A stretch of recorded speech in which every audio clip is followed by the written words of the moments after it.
Welcome to this special edition of Off Base as we celebrate the life and legacy of Roberto Clemente. One day before the nominees for the Roberto Clemente Award are announced and before Roberto Clemente Day itself. Alongside Xavier Scruggs, I'm Robert Flores. Thanks for joining us. And X, not only was Roberto Clemente, as we all know, a Hall of Fame player, tremendous talent on the field, but maybe more importantly, his stature off the field. Yes. And I think that's the one thing I take away from his career is what he was, what every athlete should aspire to be. Not just in Major League Baseball, but it's something that I feel like I can speak about passionately for a long period of time just because that's what I wanted for myself and everybody else that I played with is your impact outside of the game is just as big, if not bigger, than it is actually playing the game. So I love that we get to recognize him year after year after year, but also continue to do it as much as possible because it's really special what Roberto Clemente was able to do in his career and outside of it.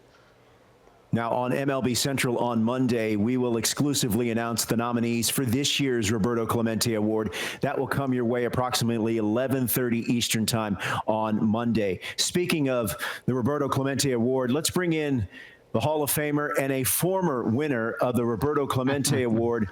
That is former Houston Astro Craig Biggio. Craig, thank you very much for this time.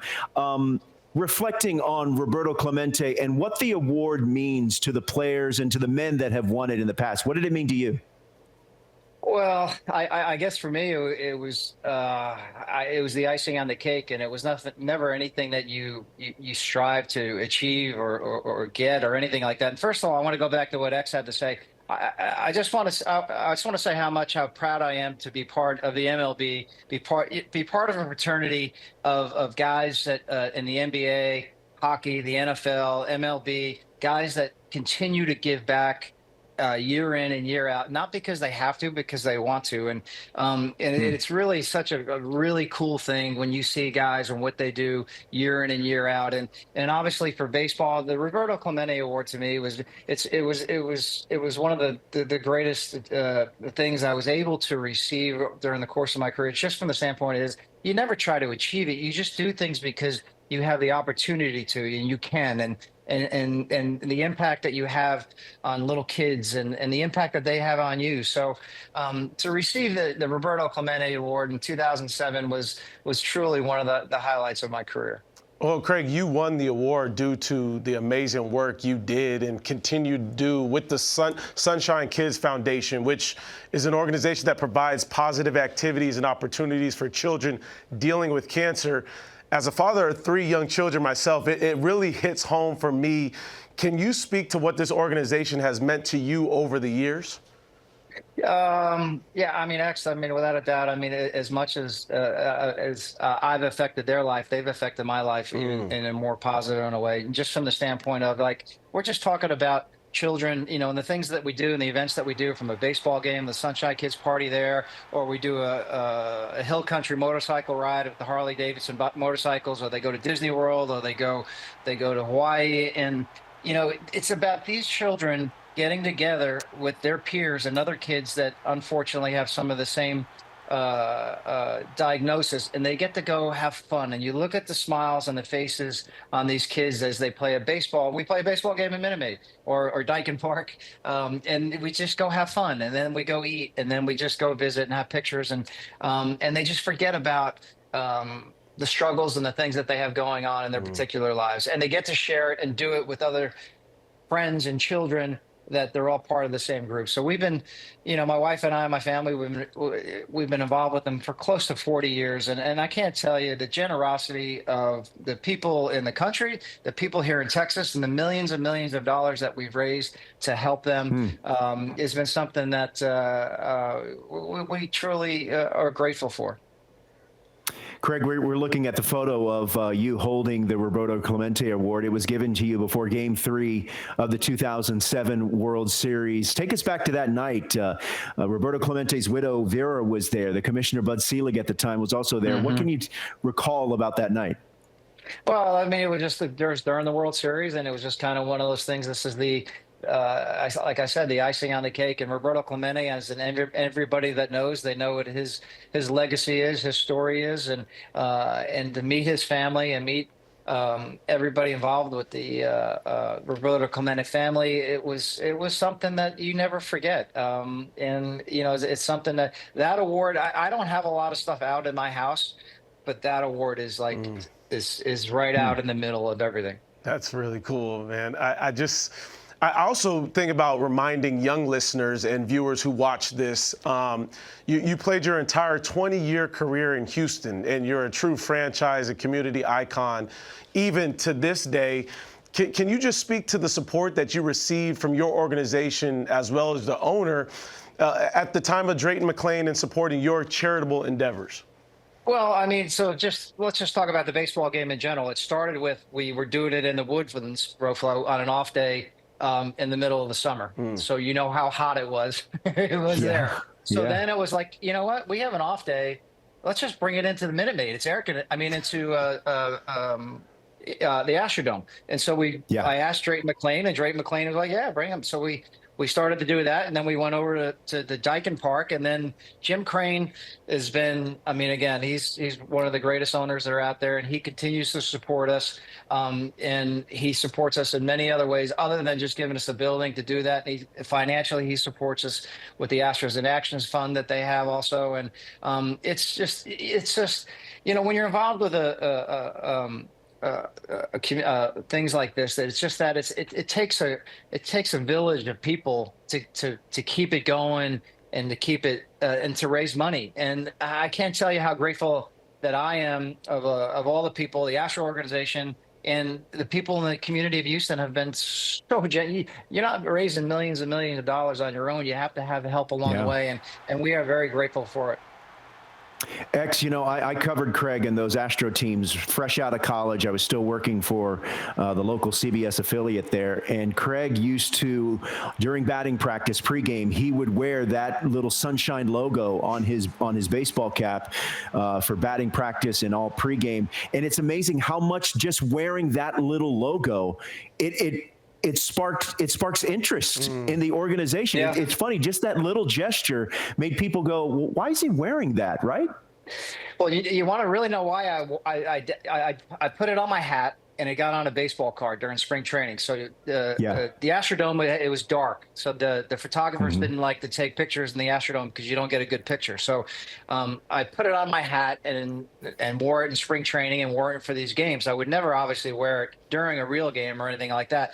But one of the Sunshine kids came up to me and they saw the card and they were like, "Man, that's our pin on your hat, right?" So I was like, that's how it all kind of started, and we just kept it going. And then, like, you look at a lot of my baseball cards over the years, like during the spring training games, that it's on there, and it's on there for them. It wasn't for anything other than that. Is that the kids would see it and they go, "I got the card, with the pin on your hat." And I was like, "That's so cool," So it just that's how it all started, and then where it all came from, and it just kind of took on its own little animal from there. Well, it's definitely an organization that is impacting kids and families today. We're going to take a quick time out. When we come back, we're going to talk more with Craig Biggio. This time, talk about his playing career. Started out as a catcher, played some center field, some second base. He did it all and ultimately landed in Cooperstown. More with the Hall of Famer Craig Biggio on the other side. Just like die-hard fans of Major League Baseball, Chevy trucks show up no matter what, because the Chevy lineup of trucks has always stepped up to the plate and helped hard-working people get things done. Visit Chevy.com/trucks to find the truck that can take you from the ballpark to the work site and back again. 2-0 pitch, swinging, there it is! Here comes Osmus. The score is tied. Biggs wants to make it a double. And he's going to be out. He didn't get the trademark, but he did get 3,000 hits. History at Minute Maid Park in downtown Houston. We have the newest member of the 3,000 hit club. More with Craig Biggio. That was back in 2007, him getting career hit number 3,000. I hear you chuckling. When you see that highlight and you see yourself getting tagged, I mean, you didn't get a chance to stand on second and tip the helmet. What do you think? Yeah, I know, but you got to go back and look at it. Cheo Cruz is my first base coach. He's like waving me on, go to second, right? But I wasn't looking at him. I'm not blaming Cheo at all. I was playing the game. It was the 7th inning, and I know Brad was going to score, so there's 2 outs, and then it made the score 1-1. And then I figured, all right, let me try to stretch it into 2, get in the scoring position. Maybe Willie T will airmail it, and he ended up throwing me out by 10 steps. And but I was just trying to play the game. If there was 1 out, I wouldn't have went. But since there was 2 late in the game, I kind of forced the envelope a little bit, and obviously, 2 low strike me out. But gave me the ball. It was nice. That's really cool. What's cool? But then I got to enjoy it with my family and everything, and. The 3,000 hit, the build up, and it was more like after it finally happened, I was just relieved for our fans because, the fans, that supported me for 20 years playing there. And, to be able to give that back to them at the end was really cool, especially to do it at home. I think, Craig, that's what caught my eye, too, is just the fans in general, how many pictures were being taken during the swing of the at-bat. It just tells you everybody tries to capture the moment. I'm interested from a Hall of Fame perspective. When was the point where you're like, you know what, I think I'm going to be in the Hall of Fame? Because you're with a very special class itself, but was there a moment in which something clicked? It was like, I'm about to be him. I never thought about that. I mean, you just play the game. I mean, I came from a little town in Long Island, New York, and I never took for granted being able to play the game that I love to play. And I got paid to play the game that I love to play. And I never took it for granted. I always try to play every at bat was going to be my last at bat, run as hard as you can, as long as you can. But I never really looked at myself like, to being a Hall of Famer. And obviously once you play the game for 20 years, you're able to have some numbers that might get you in the Hall of Fame. And then when you do get the phone call, it's real. It becomes real and in reality. And then the excitement for your own family and the commitment and sacrifice that they make, because I'm not able to play 20 years without a great wife and a great family that helps you support and allow you to go do your job, and they take care of their problems at the house, and you can go do your thing at home and stuff like that. So then and then after it happens, to be able to enjoy that moment with my teammates and family and the fans. It was pretty cool. And then obviously we got a phone call like 7 or 8 years later to get in the Hall of Fame. So, and then now you're sitting and eating dinner with George Brett, Robin Yount, Paul Molitor, and guys like that. It's kind of crazy. You came up, you get drafted, you played collegiately at Seton Hall. You get drafted, you come up as a catcher. What do you recall about the first time or the first moment you heard, hey, we're thinking about moving you to second base?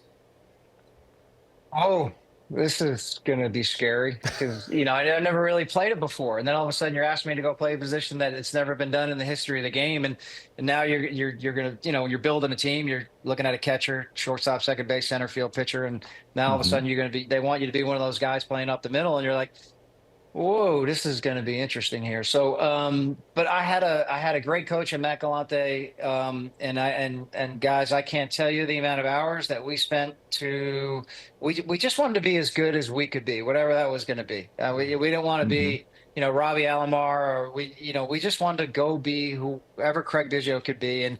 But if it wasn't for Matty, I mean, he put the time and he put the effort in, and that's really one of the main reasons why that was so successful. Man, that's so cool. Craig, I love breaking down swings. I'm obsessed with what swing patterns look like with certain guys and movements and thought process. And I love yours because it was always on plane. And I know you may not have been thinking about those types of things, but just from your perspective in the box and just from a mental standpoint, but also physically, what were the things that you were trying to do that allowed you to even amass 3,000 hits? I was trying to get a hit every time you went up there, and I was ready to hit on every pitch. So I wasn't going to go up there and take a cookie, for a pitcher to get the ball or throw it down the middle. And I think the key to hitting is really, for any young hitter out there, is really understanding who you are and what you can do and what you can't do. Okay, if you're not a big power hitter, please don't be getting under the ball and hitting fly balls to the warning track to the opposite way. I was more of a pull guy, but if I hit it to center, I had to try to get on top of the ball. And I would just try to be aggressive and hunt the heater. And if I got a heater, I was ready to hit. I stood on top of the plate because I couldn't. My weakness was the lower half and the outside part of the plate. So I stood on the plate. So then when I moved on the plate, I understood that I was going to get hit more. So that, translated into a lot of hit by pitches. But I think it was really just kind of understanding yourself and not trying to do more than what you're capable of doing and staying within yourself in the game plan. Love that. Craig, we are witnessing and have been witnessing this golden age of current Astros baseball. They've had a tremendous run, but don't sleep on I always tell people, don't sleep on the killer bees. Yeah, no, we had our time. We had our, we changed, listen, Baggy and I take a lot of pride in the fact that we were able to change a culture to a certain degree, where we've changed it from expecting to go to the playoffs every year and not just wanting or hoping to go to the playoffs. And that's hard to do. And so we feel that, we're able to do that in a small part. And then you look at what Jim Crane has done here in the last dozen years is like off the charts. And so it's really enjoyable to watch this franchise continue to have the success we're having. And it all starts at the top with the boss, and that's Jim. Well, Craig, we appreciate you joining us. Thanks for spending a little time reflecting on your Roberto Clemente Award and, of course, your Hall of Fame career. We appreciate it, man. I appreciate it, guys. Keep up the good work. Thanks, Craig. You got it. That's the Hall of Famer, Craig Biggio. When we come back on Off Base, we're going to take a look at some of the players in the current game that have turned back the clock in a big way to help their team drive towards the postseason. More Off Base next.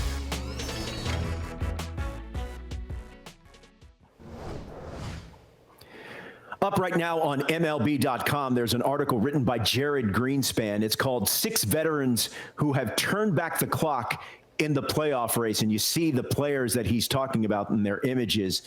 We always talk in Major League Baseball about the youngster, how youth is being served around the league. But Jared correctly pointing out there's some veterans that are also getting it done as well. Who's your guy that has caught your attention? Yeah, I think off the top of the list is George Springer at 35 years old, and somebody that I used to play against. And he'll be 36 this week too, by the way. But he's turned back the clock by the athleticism in the game. And yes, a big part of it is being healthy. But he's now arguably having the best year of his career at this point, doing it, stealing bases. He's on time with the fastball. The velocity's not beating him. He's driving the baseball all over the field. And really, if you think about what the Blue Jays have needed, they've needed the best version of George Springer this year. Otherwise, they wouldn't be in the position that they're in. So for somebody who's battled a lot of health issues and now has found a way to stay healthy and contribute at a major level, at an all-star type level, even in consideration for MVP, those things to me have really turned back the clock. And he's aging this year like fine wine. Yeah, absolutely. He has to be in heavy consideration for comeback player of the year. I mean, he has really rejuvenated his career. I'm going to stay in the American League East, and I want to talk about 37-year-old Aroldis Chapman. To see what he has done in a Boston Red Sox uniform, he is throwing just as hard. He is walking less. He is striking out guys. He's not giving up hits. I mean, this was his run. July 27th to September 17th. I'm sorry, September 7th. He didn't give up a hit. I'm not talking about, he didn't give up a run. He didn't give up a hit. And I know he, that streak ended earlier in the week in Sacramento against the A's, but the Red Sox have already signed him to an extension for 2026 with an option of 2027. He has become a huge part of their success this year. Well, I faced Chapman going back to, I want to say 2014 was the first year, and he looks the exact same. And I've heard from talking to guys that the adjustment for him to become more pinpoint with his accuracy was basically like starting to recognize he needs to throw it either inside or outside and not just try to aim down the middle. So I think I love the adjustment at age 37. Another guy I think of that I played with in Miami is Giancarlo Stanton, who We didn't even know what was going to happen this year. He didn't even have elbows to start the season. And this man has now come up and found himself just as productive as anybody in the middle of the Yankees order. And, you know, you think about the most powerful team in baseball being the Yankees, they've needed his home runs, right? It's a team that needs guys driving the baseball with guys in scoring position, and he's done exactly that since coming off the IL. So I've been really impressed with what Giancarlo Stanton has done, because there was a point when we weren't even sure if this man was going to continue to play baseball. Yeah. Now, he's also in the neighborhood of 500 homers. And I know he can be a polarizing player for media and fans, but if Giancarlo Stanton gets 500 homers, I'm sorry, he's going into the Hall of Fame. Absolutely. So he's on that Cooperstown highway. Absolutely. Just because I think we're in a day and age where we're not going to see many people get to that point anymore. When you think about careers being shorter, longevity being tougher, guys with more recovery, taking more days off, it's tough to do that nowadays. And I think that's what we have to appreciate about Giancarlo Stanton's game is he never lost the power no matter what. And I think that's what the Yankees need, even down the stretch going into the postseason this year. Yeah. And the other thing, he is a proven postseason performer. Yes. He is among the league leaders in history when it comes to postseason slug. Good point. So don't sleep on that. That's going to do it for this edition of Off Base. For everyone behind the camera and behind the scenes. And Xavier Scruggs, I'm Robert Flores. Thanks for watching. We'll see you next Sunday.